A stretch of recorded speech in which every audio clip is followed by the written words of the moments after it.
Les dégâts causés par la chair, jour 3.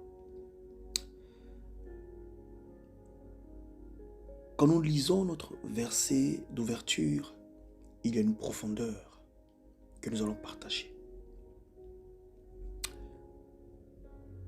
Alors, lorsque nous péchons, c'est parce que notre âme est mise sous pression par des passions et des désirs de notre chair qui peuvent venir sous différentes formes, telles que l'envie, la colère, l'impudicité, la jalousie, le mensonge, l'envie, etc. Et lorsque nous acceptons ces pensées charnelles, alors nous concevons le péché.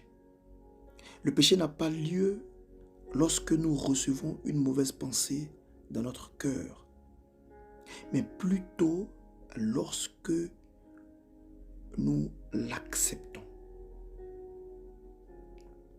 J'essaie de t'expliquer, frère, que lorsqu'un homme pêche, c'est simplement parce que son âme a été pressée par la chair. Et l'un des objectifs de la chair est de prendre le contrôle de l'être humain et l'emmener à sortir du chemin que Dieu a tracé pour lui, comme je vous l'ai expliqué précédemment.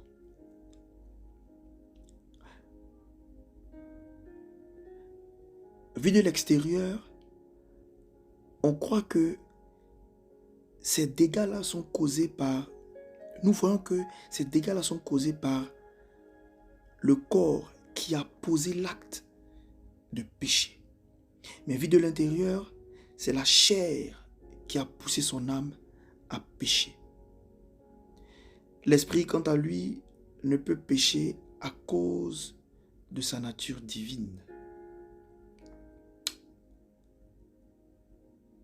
Frère, toi qui m'écoutes et qui n'as pas encore donné ta vie à Jésus, je déclare dans ta vie que tu es visité, que tu reçoives et que tu crois au Seigneur Jésus-Christ afin de l'accepter comme ton Sauveur et ton Seigneur.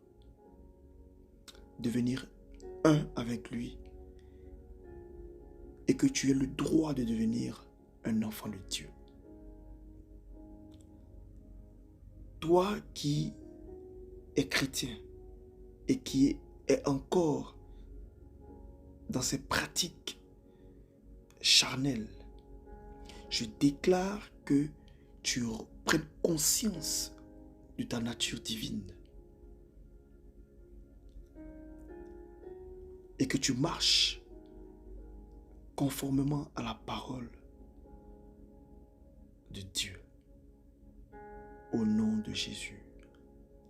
Amen.